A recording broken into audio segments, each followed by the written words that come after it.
सबसे पहले बात करते हैं कि जब इस अर्थ पर इंसान के रहने की सारी नेचुरल फैसिलिटीज मौजूद हैं, तो फिर इंसानों को मार्स पर भेजने की जरूरत ही क्या है। पिछली कई सदियों से हमारे प्लेनेट अर्थ की हेल्थ के ऊपर जो भी रिसर्च हो रही थी, अफसोस के साथ उन तमाम रिसर्च के रिजल्ट्स नेगेटिव आए हैं। साइंसदानों का कहना है कि जब से इंसान ने फॉसिल फ्यूल्स यानी पेट्रोल और गैस का इस्तेमाल शुरू किया है, तब से अर्थ का टेम्परेचर बढ़ता चला जा रहा है और एक वक्त ऐसा आएगा जब ये टेम्परेचर इतना ज्यादा हो जाएगा कि अर्थ पर किसी भी जानदार का रहना मुमकिन नहीं होगा। एक सर्वे के मुताबिक हर 10 सालों में अर्थ का एवरेज टेम्परेचर 0.16 डिग्री सेल्सियस जितना बढ़ रहा है। यानी जिन गर्म इलाकों में अभी इंसान बसते हैं, अगर ये सब ऐसे ही चलता रहा तो आज से 150 सालों के बाद वहाँ इंसान का रहना मुमकिन नहीं होगा। टेम्परेचर बढ़ने की वजह से ग्लेशियर्स भी धड़ाधड़ पिघल रहे हैं, जिनकी वजह से फ्लड्स, साइक्लोन्स और सुनामी का चांस भी बढ़ता जा रहा है।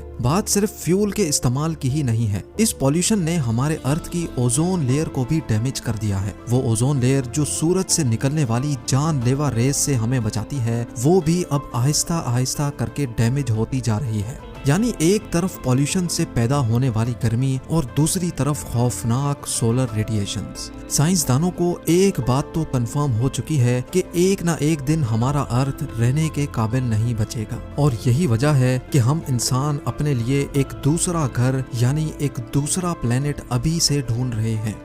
लेकिन सिर्फ मार्स ही क्यों? हमारे सोलर सिस्टम में तो दूसरे भी कई प्लैनेट्स मौजूद हैं, तो फिर आखिर मार्स को ही क्यों चुना जा रहा है? हमारे सोलर सिस्टम में हमारा एक पड़ोसी प्लेनेट वीनस है और दूसरा मार्स। वीनस जो मार्स के मुकाबले में अर्थ से काफी ज्यादा करीब है, लेकिन हम वहां नहीं जा सकते क्योंकि वहां वही सब कुछ है जिससे हम भाग रहे हैं, यानी गर्मी। जी हाँ, वीनस सूरज के गिर चक्कर लगाने वाला दूसरा प्लेनेट है जहाँ गर्मी इतनी शदीद होती है कि लोहे को भी पिघला कर रख दे। दूसरी तरफ हमारा पड़ोसी है मार्स, जो सूरज के गिर चक्कर लगाने वाला चौथा प्लेनेट है। यहाँ वीनस जैसी आग तो नहीं बरसती, पर यहाँ सर्दी अर्थ के आर्कटिक रीजन से भी ज्यादा होती है। सिर्फ कड़ाकेदार सर्दी ही नहीं है जो मार्स पर इंसानों के लिए मुश्किल खड़ी करे, बल्कि ना ही वहाँ ऑक्सीजन है और ना ही पानी, यानी इंसान के जिंदा रहने की बेसिक फैसिलिटीज भी वहां मौजूद नहीं है। ये सारी कंडीशंस जानने के बावजूद भी नासा और इलॉन मस्क के पास आखिर ऐसा क्या प्लान है जिससे वो मार्स पर इंसानों को जिंदा रख सकते हैं।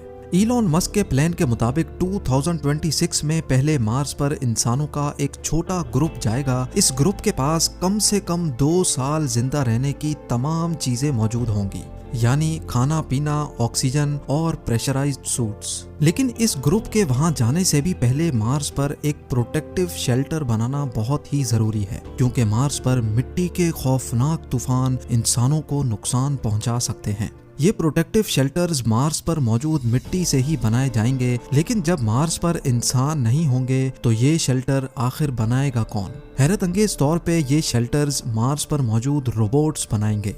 आर्टिफिशियल इंटेलिजेंट रोबोट्स को इंसानों से पहले मार्स पर भेजा जाएगा। ये एक खास किस्म के रोबोट्स होंगे जो वैसे तो अलग अलग हिस्सों में काम कर सकेंगे, लेकिन जरूरत पड़ने पर वो आपस में जुड़ भी सकेंगे। ये रोबोट्स इंसान के काम करने से काफी ज्यादा फास्ट काम कर सकेंगे, जिनमें कैमरास, सेंसर्स, मिट्टी खोदने के लिए एक्सकवेटर्स और 3D प्रिंटर यूनिट्स भी लगे होंगे। सोलर एनर्जी से चलने वाले ये रोबोट्स पहले तो सेंसर्स की मदद से एक खास किस्म की मिट्टी ढूंढेंगे। जिस जगह पर वो खास मिट्टी ज्यादा पाएंगे, वहीं वो अपना बेस यूनिट कायम कर लेंगे।